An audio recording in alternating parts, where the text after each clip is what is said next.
बोलो जयकारा बोल मेरे श्री गुरु महाराज की जय।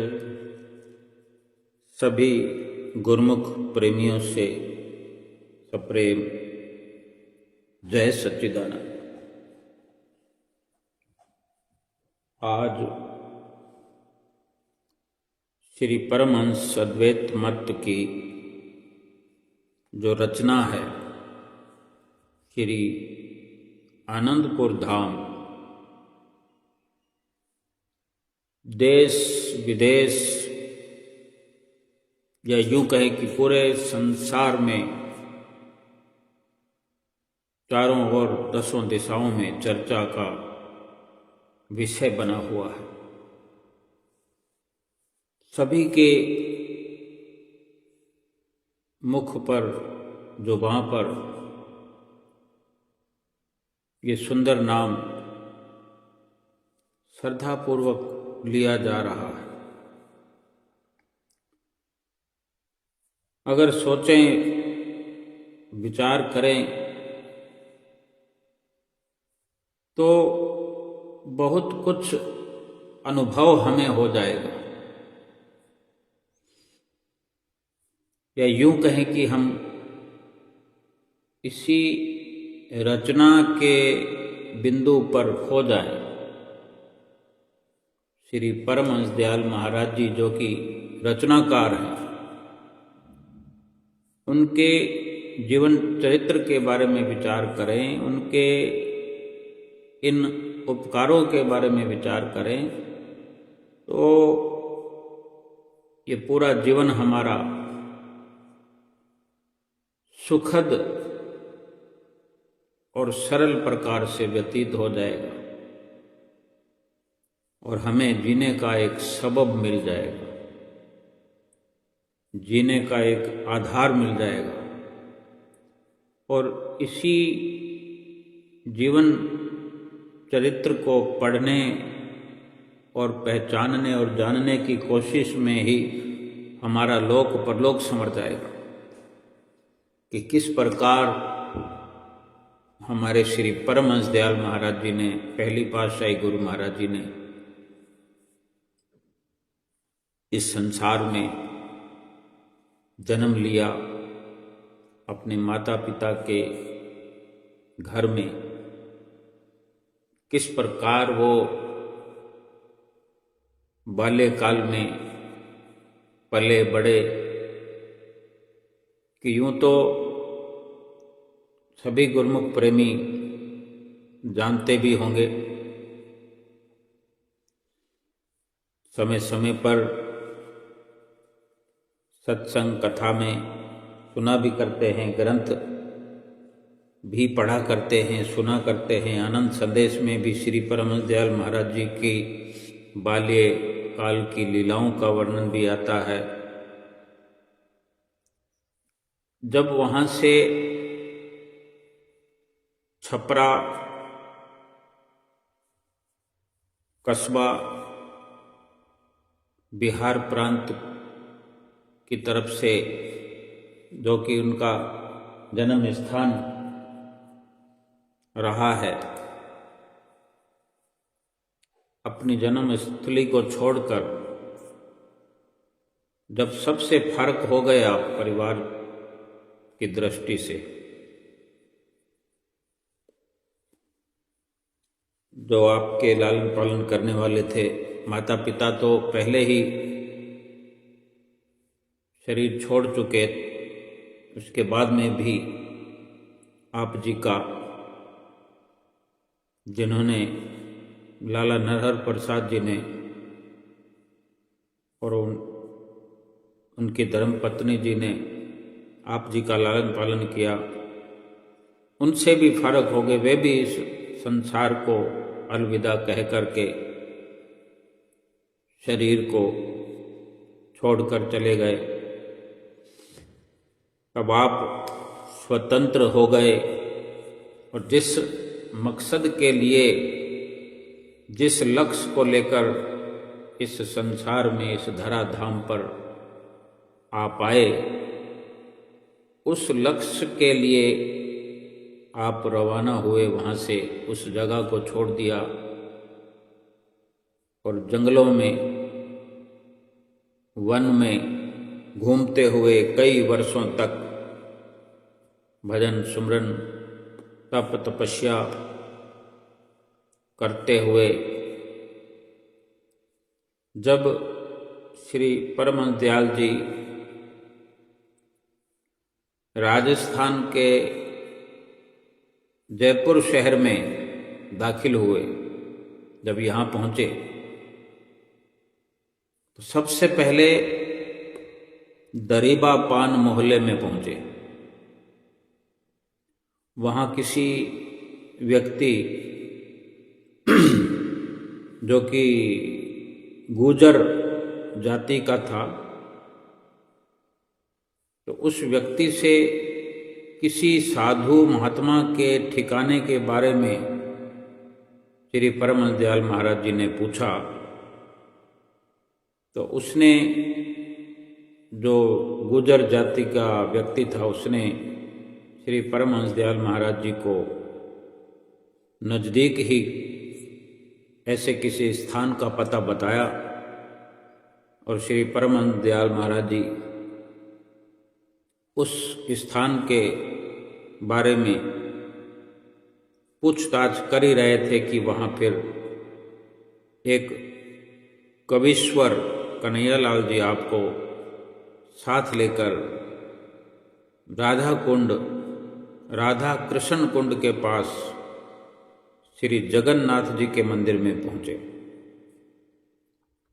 वहाँ रहने वाले एक वैष्णव संत हनुमान जी थे और उनके साथ ही एक स्त्री मीराबाई, जिनका नाम था सुश्री मीराबाई जी, भी उन संतों के साथ रहती थी। तो वहाँ पहुँचने पर उन्होंने श्री परमहंस दयाल महाराज जी की बहुत सेवा की।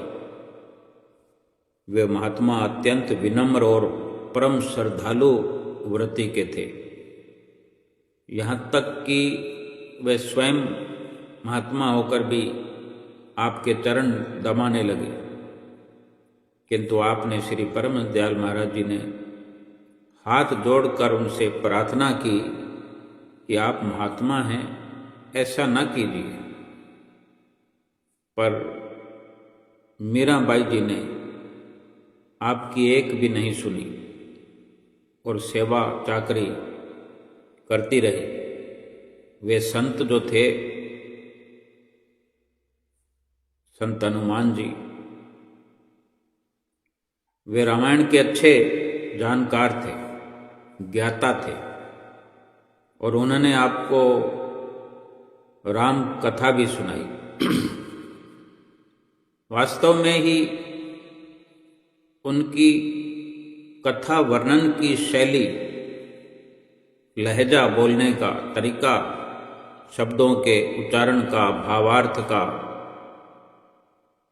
बहुत अच्छा था।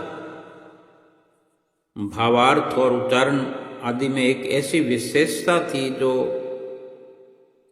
श्री परमहंस दयाल महाराज जी ने पहले कभी किसी में देखी नहीं, इस तरह की विशेषता। श्री जगन्नाथ जी के मंदिर में कई बार भोग लगता था। वे संत हर बार आपको खाने के लिए मजबूर करते थे। उन्होंने आपको वहाँ 2 दिन रहने पर मजबूर कर दिया। परिणाम स्वरूप दिनों दिन उनकी श्रद्धा भक्ति बढ़ती जाती थी। अब वहाँ जो कवीश्वर कन्हैयालाल जी आपको साथ लेकर जगन्नाथ जी के मंदिर में पहुँचे थे, उन्होंने ही मुलाकात करवाई थी। और वो संत जी हनुमान जी वहाँ जैसे रहा करते थे जगन्नाथ जी के मंदिर में, तो वहाँ 2 दिन आपको रहने पर मजबूर भी किया और उनकी श्रद्धा इतने समय में भी बहुत अधिक बढ़ गई आपके प्रति, श्री परमहंस दयाल महाराज जी के प्रति, और उनकी इच्छा आपको वहाँ और अधिक ठहराने की थी। किंतु श्री परमहंस दयाल महाराज जी, हमारे श्री सतगुरुदेव भगवान पहली पातशाही जी, जो कि श्री आनंदपुर धाम के श्री परमहंस अद्वैत मत के महान प्रवर्तक हैं। आज हम जो कुछ भी हैं भक्ति की राह में, जो कुछ भी हम कुशलता या भक्ति की जो भी हम तालीम हासिल कर रहे हैं, भक्ति की राह में जो भी सफलता प्राप्त कर रहे हैं, वो सब श्री परमहंस दयाल महाराज जी की ही देन है। अब उनकी, संत जी की इच्छा थी कि आपको और कुछ दिन वहाँ पर रोक लिया जाए, ठहरा लिया जाए, लेकिन आपका ये नियम था कि 2 दिन से अधिक कहीं ठहरते नहीं थे। हमें ये कथा सत्संग सुनकर के ये अनुभव करना है कि महापुरुषों की क्या नियमावली होती है, उनका जीवन चरित्र किस प्रकार का होता है। हर किसी लाइन में, हर किसी शब्द में हमारे लिए बहुत कुछ भरा होता है, अगर हम हर एक शब्द में गोता लगाने की कोशिश करें। किसी कथा को सुन लेना या किसी कथा का व्याख्यान कर देना, सुना देना किसी को, केवल सुनाना सुनना भर नहीं होता, बल्कि गूढ़ से गूढ़ ऐसे शब्द महापुरुषों की जीवनियों में वर्णन होता है, महापुरुषों की जीवनी का, जीवन चरित्र का। बहुत कुछ शिक्षा प्राप्त करने के लिए महापुरुष रचना रचाते हैं, एक आदर्श स्थापित करते हैं, भगवान श्री राम की तरह, भगवान श्री कृष्ण की तरह। तो श्री गुरु महाराज जी पहली पातशाही जी फिर वहाँ से उनकी अनुमति लेकर उन संत जी की, महात्मा जी की, आगे नगर घूमने के लिए चल पड़े। जब आप श्री जगन्नाथ जी के मंदिर से विदा हुए और वहीं जिस दूसरे मोहल्ले में प्रवेश किया, तो वहाँ पर क्या देखते हैं कि कुछ जुआरी जुआ खेल रहे थे।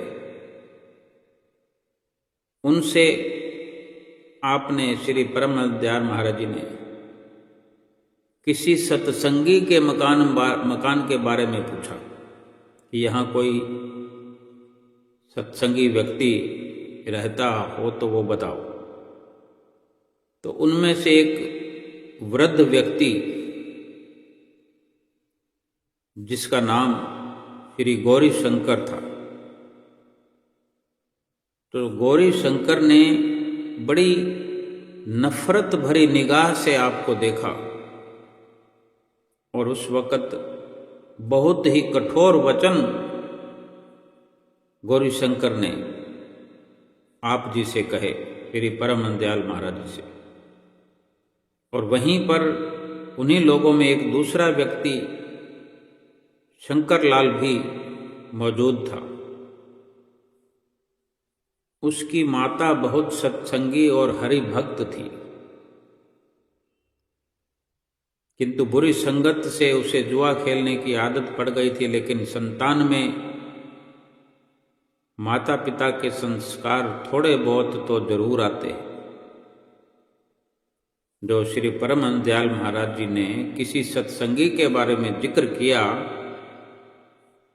तो सत्संगी माता का जो पुत्र वहाँ बैठा था, शंकर लाल, हालांकि वो जुआ खेलने की आदत में पड़ चुका था। फिर भी जैसा कि कथन है, माँ पर पूत पिता पर घोड़ा, बहुत नहीं तो थोड़ा थोड़ा। अब एक ने तो बड़े कठोर वचन कहे, अपशब्द कहे, बड़ी घृणा भरी दृष्टि से देखा गौरी शंकर ने। और उन्हीं के साथ में बैठने वाला शंकर लाल, वो भी जुआरी है, जुआ खेलता है, लेकिन उनकी माता जो है वो सत्संगी थी, भगवान की भक्त थी। तो वो अपनी माँ को याद कर रहा है, ख्याल कर रहा है कि परमहंस दयाल महाराज जी ने पूछा है कि किसी सत्संगी का घर बताओ। तो वो व्यक्ति जो था शंकर लाल, वो खड़ा हो गया और आपको देख करके तुरंत नतमस्तक हुआ, प्रणाम करने लगा। विधिवत प्रणाम करके बाकायदा वो बोला कि यहीं पर एक बाबू महावीर प्रसाद सत्संगी हैं, आइए मैं आपको वहाँ ले चलता हूँ। तो वो शंकरलाल नाम का व्यक्ति आपको उनके घर के नज़दीक एक व्यक्ति मंगूलाल से ये कहकर लौट आया कि आप इन्हें बाबू महावीर प्रसाद जी के यहाँ पहुँचा दें। इस प्रकार श्री परमहंस दयाल महाराज जी बाबू जी के घर, महावीर प्रसाद जी के घर के आंगन में पहुँच गए। और उन लोगों ने, जिनका घर था, एक साधु को अपने आंगन में देखकर छोटा भाई उनका, जो अंग्रेजी की किताब याद कर रहा था,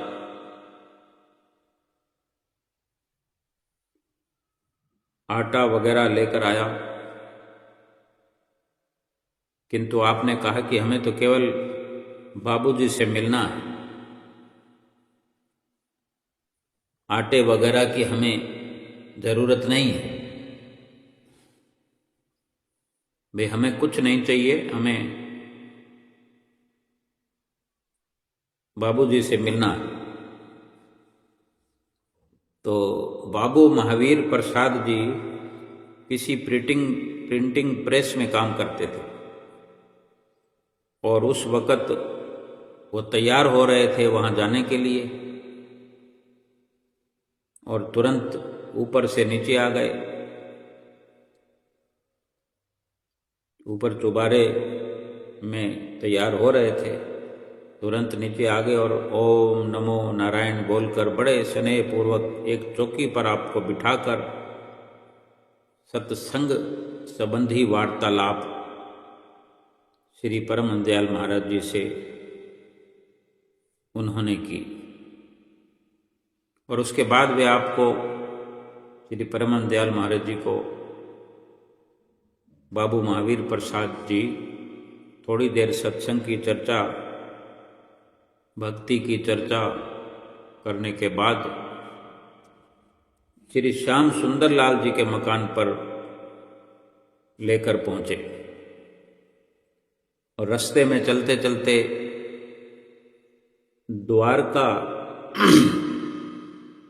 द्वारका जी की यात्रा की बातचीत चलती रही और रास्ता तय होता रहा। और आखिरकार वहाँ पहुंचकर बाबूजी ने हकीम श्याम सुंदर लाल जी से द्वारका जी जाने की टिकट आदि की व्यवस्था करने को कहा। और फिर वे स्वयं अपनी प्रिंटिंग प्रेस में काम करते थे, वहाँ चले गए। अब सुंदरलाल जी को व्यवस्था करनी थी। तो इस बीच वहाँ एक और लाला प्रभु दयाल जी जो कचहरी में काम करते थे वो आ गए। फिर उनसे सत्संग संबंधी बातचीत हुई। तो एक दिन श्री परमानंद दयाल जी को लाला प्रभु दयाल जी एक महात्मा जी के पास ले गए, जिनका शुभ नाम कृपा शरण जी था और उनके गुरुदेव थे श्री महावीर शरण। कितने लोगों से मिल रहे हैं श्री परमानंद दयाल महाराज जी और चलते चले जा रहे हैं, आगे से आगे बढ़ते चले जा रहे हैं। जाने कितने लोगों से मिलकर कौन सी लीला रचाते हुए चल रहे हैं। और जिनसे भी मिलते हैं वो थोड़ी देर का साथ पा करके, कुछ सुना करके, कुछ सुन करके, ये सत्संग की चर्चा करते हुए ये सिलसिला आगे से आगे चलता हो। और श्री परमानंद दयाल महाराज जी की क्या मौज है। और लाला प्रभु दयाल जी जो वहाँ श्याम सुंदरलाल जी के पास रुकने पर, श्याम सुंदरलाल जी के पास जो महावीर प्रसाद जी छोड़कर गए थे श्री परमानंद दयाल महाराज जी को, वे तो चले गए। और वहाँ प्रभु दयाल जी जो वहाँ आए थे वही आपको एक और महात्मा जी के पास ले गए, कृपा शरण जी के पास। और उन्हीं कृपा शरण जी के गुरुदेव थे महावीर शरण जी। उन्होंने अयोध्या जी में श्री युगल शरण जी की गद्दी से वैष्णव भेष धारण किया था। उनके साथ उनकी गुरु बहन जानकी दास भी रहती थी। उन्होंने आपसे संन्यास भेष के संबंध में काफी जानकारी प्राप्त की। परमानंद दयाल महाराज जी से बहुत कुछ जानकारी हासिल की, ज्ञान हासिल किया और आपके युक्ति संगत उत्तरों से, जवाब से, ज्ञान से परम संतुष्ट भी हुए। और आपको कच्ची रसोई खिलाई और साथी साधु के लिए बाजार से पकवान मंगवा दिए। कृपा शरण जी ने आपसे वहीं ठहरने का अनुरोध किया, किंतु शाम को जब लाला महावीर प्रसाद जी आए तो उन्होंने एक महात्मा के पास जाने का प्रस्ताव किया। तो श्री कृपा शरण जी ने बहुत विनम्रता पूर्वक आपको रोका। इस पर बाबू महावीर प्रसाद जी आपको उसी स्थान पर वापस लाने का वचन देकर वहां से चले गए कि भाई आप जहां लेकर जाना चाहते हैं फिर वापस इसी ठिकाने पर श्री परमहंस दयाल महाराज जी को लेकर आइएगा। तो वे आपको कृपा शरण जी आपको महादेव जी के मंदिर में ले गए और कहा कि यहाँ जल इत्यादि की बहुत उत्तम सुविधा है पानी की, अतः आप जितनी देर चाहें यहाँ रहिए। हम लोग भी कचहरी से वापस आकर फिर सत्संग का लाभ उठाया करेंगे। वहीं पर एक संत चंद्रनाथ जी भी रहते थे। तो उन्होंने बड़ी दीनता से, विनम्रता से प्रार्थना की कि आप यहीं रह जाइए, आप यहीं पर रहिए। हम आपके बच्चे हैं, हम आपके सेवक हैं, हम यथोचित सेवा करेंगे। लाला महावीर प्रसाद जी ने जिस जिस सेवा टहल की बात की उन्होंने सारी व्यवस्था करना मान लिया। एक दिन श्री परमहंस दयाल जी अपने सहयोगी महात्मा को वहीं छोड़कर लाला महावीर प्रसाद के साथ एक और महात्मा से मिलने गए। वे संत घाट दरवाजा धामाई दरोगा रामचंद्र जी की हवेली पर रहते थे और दरोगा साहब के गुरु जी थे और उनका शुभ नाम था श्री स्वामी आनंदपुरी जी महाराज। उनसे आपकी सत्संग वार्ता हुई। इस पर उन्होंने फरमाया कि आपकी संगति व बातचीत के ढंग से आपका संबंध कायस्थ परिवार से होना मालूम होता है, क्योंकि श्री परमहंस दयाल महाराज जी कायस्थ परिवार से थे। तो वे आनंदपुरी जी महाराज श्री परमहंस दयाल महाराज जी से जब बातचीत करके ये जानकारी श्री परमहंस दयाल महाराज जी को देते हैं कि हमें लगता है कि आपके बातचीत का लहजा, व्यवहार का ढंग कायस्थ परिवार जैसा है कि आप कायस्थ परिवार से हो। तो इस पर आपने लाला नरहर प्रसाद जी व लाला देवी प्रसाद जी के बारे में बताया, जिन्होंने आपका लालन पालन किया, जिन्होंने आपका लालन पालन और शिक्षा दीक्षा की थी। तो ये सुनकर स्वामी आनंदपुरी जी बहुत प्रसन्न हुए और बोले, लाला नरहर प्रसाद जी पूर्व आश्रम अर्थात गृहस्थ में हमारी भांजी से ब्याहे थे। श्री परम हंस दयाल महाराज जी का जिन्होंने पालन पोषण किया था लाला नरहर प्रसाद जी ने, उनके बारे में श्री आनंदपुरी जी महाराज, स्वामी आनंदपुरी जी महाराज जी वचन कर रहे हैं कि लाला नरहर प्रसाद जी गृहस्थ में हमारी भांजी से ब्याहे थे। वो कुछ समय पहले की चर्चा कर रहे हैं, अपने जीवन के बारे में बता रहे हैं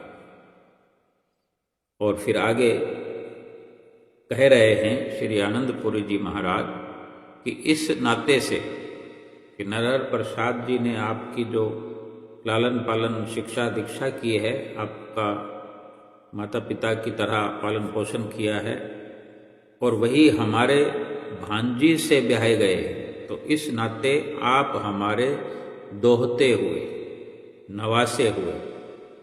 यानी श्री आनंदपुरी महाराज जी वचन कर रहे थे कि वे श्री परमहंस दयाल महाराज जी के नाना हुए रिश्ते के हिसाब से। फिर उन्होंने आपसे आपकी प्रवृत्ति व भजन अभ्यास के बारे में श्री गुरु महाराज जी पहली पातशाही जी से पूछा, किंतु आपने अपने गुरुदेव श्री परमहंस जी केदार घाट काशी वालों द्वारा जो भजन की विधि प्राप्त हुई, जो युक्तियां प्राप्त हुई, कुछ नहीं बताया श्री आनंदपुरी जी महाराज जी से, लेकिन प्रार्थना की श्री परमहंस दयाल महाराज जी ने श्री आनंदपुरी जी महाराज जी से ये प्रार्थना की कि मेरी ये अभिलाषा है कि मैं आप जैसे ऐसे किसी महापुरुष से भजन अभ्यास के बारे में कुछ सीखूं और मुझे इस वक्त आप एक जिज्ञासु, एक विद्यार्थी समझकर ही मुझे कुछ सिखाइए। माखन प्रभु गोपाल से ता विधि राखो हेत, जो निर्धन धन पाए के भेद न काहू देत। अतः उन्होंने बड़े प्रेम पूर्वक फरमाया कि मैं आपको उपदेश करूंगा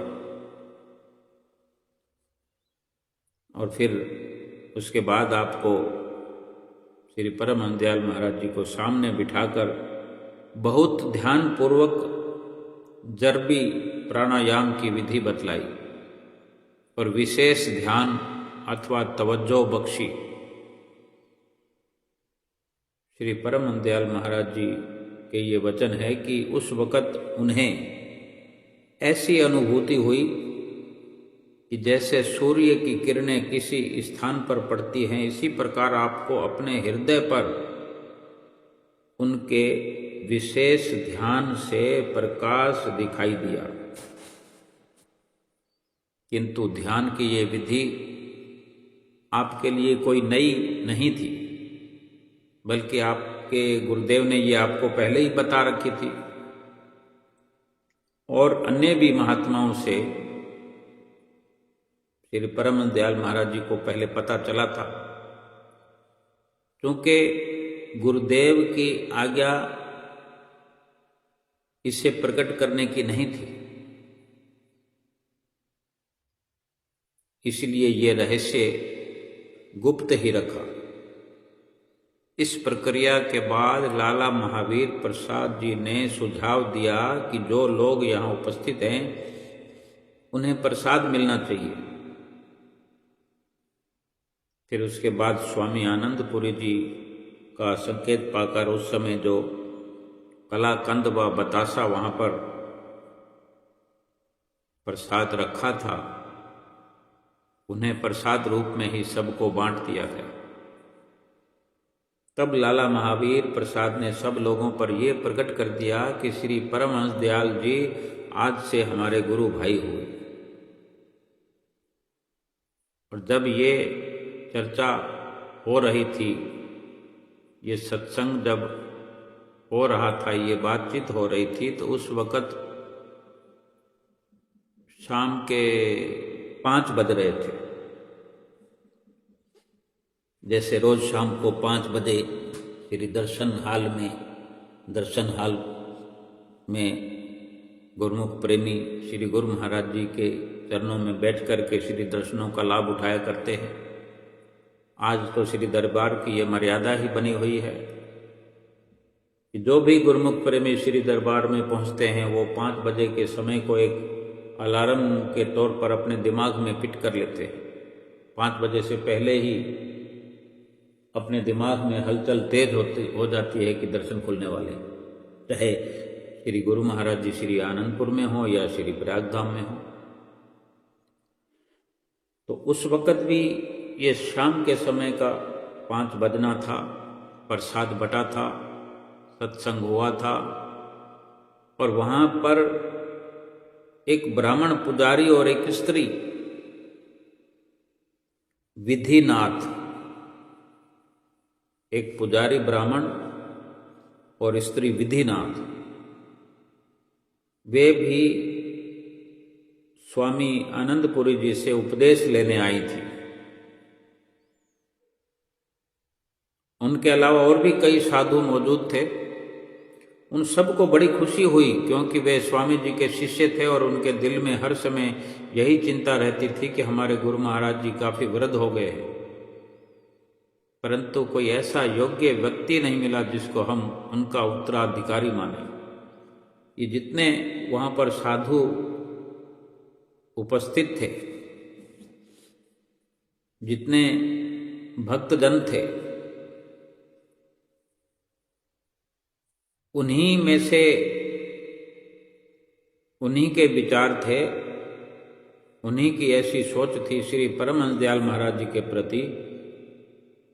उनसे मिलकर, उन्हें देखकर, उनसे वार्तालाप करके, उनसे सत्संग चर्चा करके, उनके विचार सुनकर उन सबको ये खुशी अधिक हुई कि उनके गुरुजी स्वामी आनंदपुरी जी महाराज जी की उम्र काफ़ी हो गई थी, वृद्ध हो चले थे, कोई रास्ता सूझ नहीं रहा था, कोई उत्तराधिकारी जैसे वो तलाश रहे थे। इसलिए लाला महावीर प्रसाद ने स्वामी जी से प्रार्थना की कि हमारी इच्छा ये है कि आपके बाद हम श्री परमहंस दयाल जी को आपकी जगह माना करें। ये सुनकर स्वामी जी ने आपकी बहुत प्रशंसा की और ये भी फरमाया कि आप बहुत योग्य महात्मा हैं। तो श्री परमहंस दयाल जी का कथन है कि उत्तराधिकारी होने में हमारे दिल में कोई विशेष चाहना नहीं थी और ना होने में कोई दुख भी नहीं था। यानी श्री परमहंस दयाल महाराज जी के वचन हैं कि ना हमें इस बारे में कोई खुशी थी, ना कोई दुख था, ना कोई खुशी ना कोई गम। उसके बाद लाला जी ने स्वामी जी से आपके निवास के बारे में पूछा कि इनको अपने पास ठहराएंगे या मोती दरवाजा गणेश जी के मंदिर से श्रीलंगन, वहाँ जो आपका स्थान है वहाँ श्री परमहंस दयाल जी को ठहराया जाए या मैं अपने साथ ले जाऊं। उन्होंने फरमाया कि जहाँ इनकी और तुम्हारी खुशी हो वहीं ठहरे। तो फिर वहाँ से चलकर आप लाला कृष्ण वल्लभ जी के मकान पर आए, जो बड़े सत्संगी पुरुष थे। रात को आप लाला महावीर प्रसाद जी के मकान पर आ गए। लाला जी की माता जी भी स्वामी आनंदपुरी जी की शिष्या थी और वे भी आपसे बहुत प्रेम पूर्वक मिले। सबने मिलकर खाना खाया, रात को सत्संग होता रहा और फिर हाफिज जी की गजल पढ़ते रहे तथा वहीं विश्राम किया। चला था काबा की सिमत को तो मैं कदे में हुआ गुजारा, खुला ये उस वक्त राज मुझ पर किसी के मैं इख्तियार में हूँ। तो आपने श्री परमहंस दयाल महाराज जी ने फरमाया, आप फरमाने लगे कि देखो अन्न जल का भी क्या अद्भुत खेल है। द्वारकाधीश का विचार था किंतु जयपुर में ही पड़ाव हो गया। हम जंगल बियाबानों में विचरण करने वाले घूमने वालों को शहर में रहना एक प्रकार से मुसीबत लगती थी, क्योंकि जंगल दिशा की सुविधा ना होने पर बड़ी परेशानी रहती है। इसलिए आपने लाला जी से कहा कि हमारा प्रबंध तो किसी एकांत स्थान पर ही हो जाए। उन्होंने आपको मोती दरवाजे पर गणेश जी का स्थान दिखाया, वो आपको काफी पसंद आया। वहां एक पुजारी स्वामी आनंदपुरी जी का उपदेशी रहता था। उसके मन में ये भाव थे कि स्वामी जी के बाद वही स्थान का मालिक हो जाए। लाला जी ने उससे कहा कि ये महात्मा बहुत योग्य हैं, तुम इनसे पढ़ना लिखना और इनकी सेवा करना। अब जो मालिक बनना चाहता था और उसके मन में तो कुछ और चल रहा था, लेकिन लाला जी ने जो आकर के कह दिया श्री परमहंस दयाल महाराज जी की योग्यता समझाने लगे उस पुजारी से। ऊपर ऊपर से हाँ भर दी, ऊपरी मन से तो ये स्वीकार कर लिया, किंतु दिल में ये उदासी छा गई कि ये कौन बीच में आ गए। हम तो ये सोचते थे कि गुरु जी के बाद हम ही योग्य हैं। अब वो सोचने लगे कि श्री परमहंस दयाल महाराज जी यहाँ रहेंगे तो फिर ये स्थान तो हमारा तो नहीं रह जाएगा। श्री परमहंस दयाल जी ने उसके दिल की बात को जान लिया, बिना कुछ पूछे बिना कुछ सोचे समझ लिया कि उसके अंदर क्या चल रहा है। और ये मन में विचार किया, श्री परमहंस दयाल महाराज ने सोचा कि किसी का दिल दुखाकर वहां ठहरना ठीक नहीं है। आपने अपने साथी महात्मा को वहीं ठहराया और आप स्वयं चंद्रनाथ जी के पास चले आए। शाम को लाला जी आपको अपने मकान पर ले गए और अपनी माँ जी से कहा कि साथी महात्मा को भी यहीं रहने दो ताकि ये भी यहीं रहे, नहीं तो ये आज़ाद आदमी हैं, यदि चले जाएंगे तो हमारा मनोरथ पूरा नहीं होगा। श्री परम दयाल महाराज जी के साथ उनके साथ वाले महात्मा जी को भी वहाँ पर रुकाया ताकि श्री परम दयाल महाराज जी का वो ध्यान रखे, नहीं तो श्री परम दयाल महाराज जी क्या पता कब किस वक्त चल पड़े। तो उन लोगों ने इस बात को स्वीकार किया और आप वहीं रहे, श्री परम दयाल महाराज जी। दूसरे दिन लाला जी श्री परम दयाल महाराज जी को अपने छापा खाना में प्रिंटिंग प्रेस में लेकर गए। उसके प्रबंधक का नाम भी लाला महावीर प्रसाद था। वे बड़े भक्ति भाव से पेश आए, उनसे भी सत्संग चर्चा हुई। उन्होंने जाति पाति के बारे में पूछा तो आपने फरमाया कि इससे क्या लाभ होगा, हमारे भेष के विषय में जो चाहे पूछे, पूर्व जन्म के वार्तालाप से क्या लाभ है, वर्तमान की बात करनी चाहिए, भूत और भविष्य की चर्चा व्यर्थ है। श्री परम दयाल जी प्राय कर फरमाते थे कि साधु को संग बिल्कुल त्याज्य है।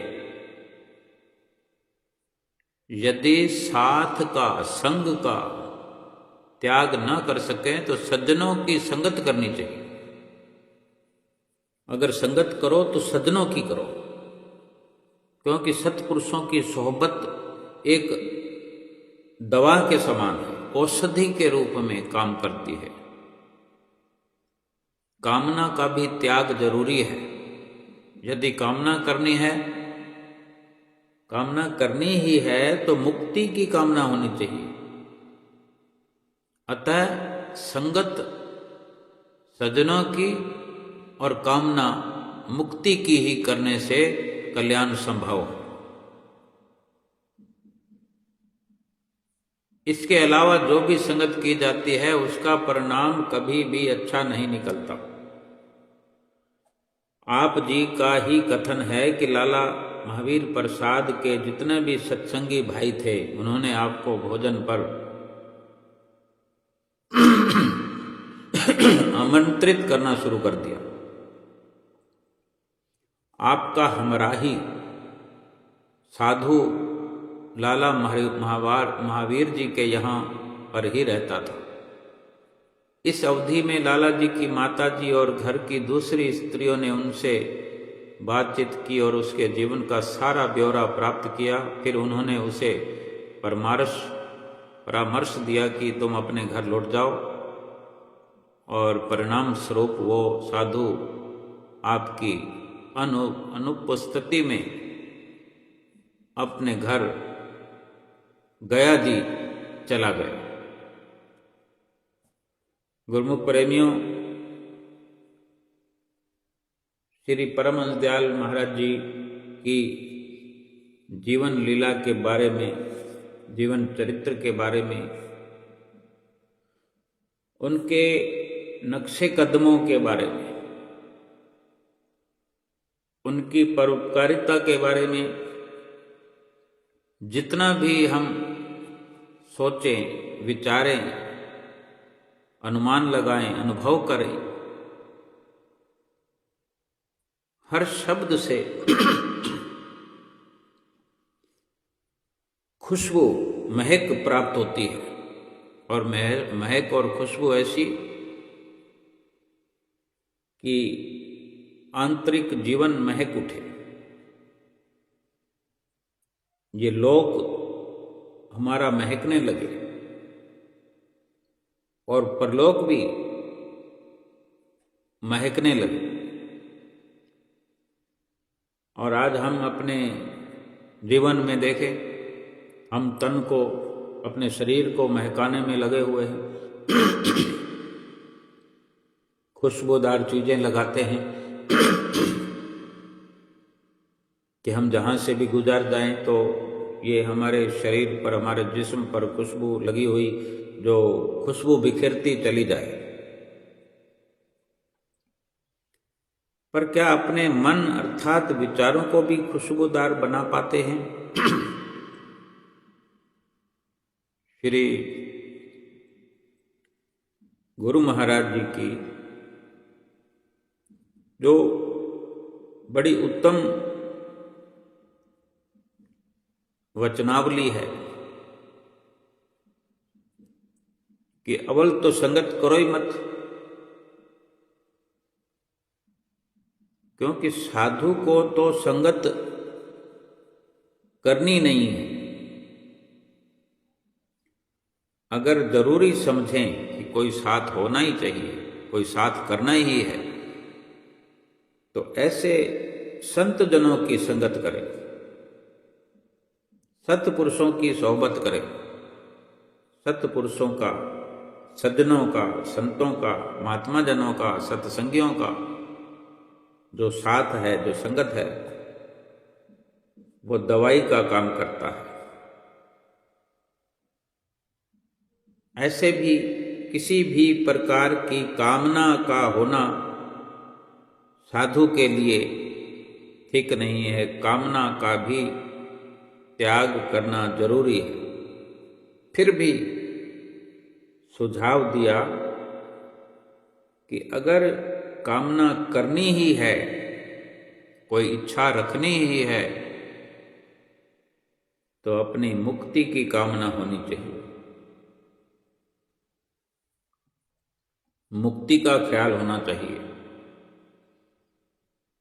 तभी कल्याण संभव है।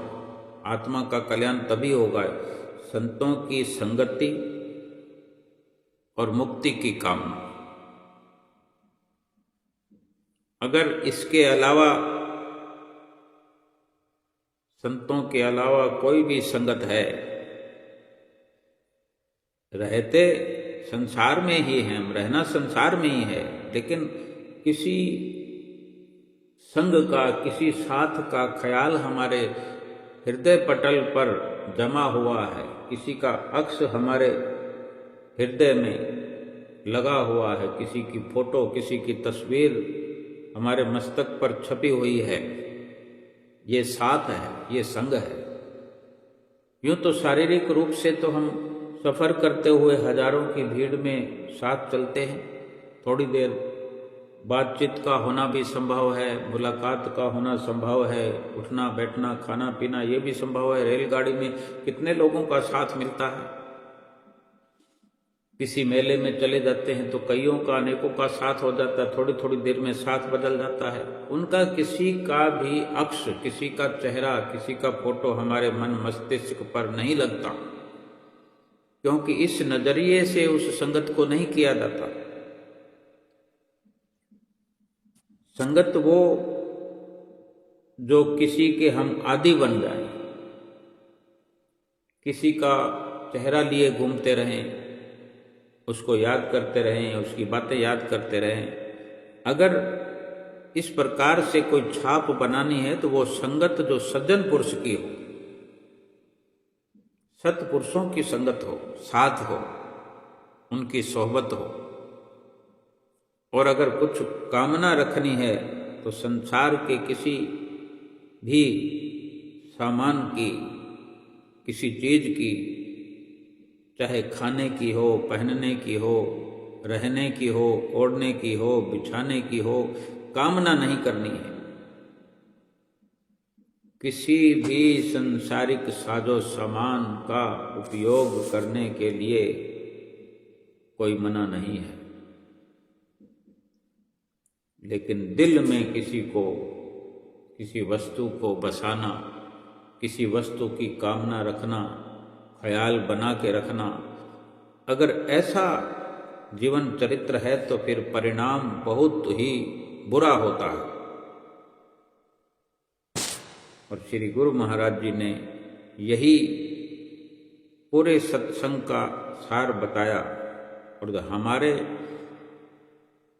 असल लाभ का कारण तो ये हो सकता है, हम लाभ उठा सकते हैं कि श्री परमहंस दयाल महाराज जी ने श्री आनंदपुर धाम को, श्री परमहंस अद्वैत मत को बनाने में, इसकी रचना रचाने में अपना सर्वस्व निछावर किया। कुछ बातें करने में बहुत साधारण और सरल लगती है कि श्री गुरु महाराज जी ने कहा कि हमें तो बिल्कुल एकांत जगह अच्छी लगती है, जैसे कि वे आप जयपुर पहुंचने से पहले वर्षों तक जंगलों में रहे, कठोर साधनाएं की, भजन अभ्यास किया। क्या सुन करके हमारा रोम रोम पुलकित नहीं होता कि श्री परमहंस दयाल महाराज जी ने हमारे लिए इस धराधाम पर अवतरित होके लोक और परलोक का सुख हमें इसी धराधाम पर श्री आनंदपुर धाम की रचना रचा करके हमें दे दिया है। करोड़ों जन्मों तक भी हम श्री परमहंस दयाल महाराज जी का कर्ज नहीं उतार सकते, लेकिन श्री गुरु महाराज जी की आज्ञा की पालना में लगकर उनकी प्रसन्नता जरूर हासिल कर सकते हैं, जो उन्होंने ये रचना रचाई। इसी हमारे लाभ के लिए कि हम 5 नियमों की पालना करें, भजन अभ्यास करें, श्री परमहंस दयाल महाराज जी का संदेश नित्य प्रति श्री गुरु महाराज जी छठी पातशाही जी, हुजूर गुरु महाराज जी हमें रोज संदेश देते हैं कि 2 घंटे भजन अभ्यास नित्य प्रति करना अनिवार्य है। इसी में श्री परमहंस दयाल महाराज जी की प्रसन्नता है, हमारा भी कल्याण है। तो हमारा ये संकल्प होना चाहिए कि हमें 2 घंटे भजन अभ्यास जरूर करना है और 5 नियमों की पालना करनी है। बोलो जयकारा बोल मेरे श्री गुरु महाराज।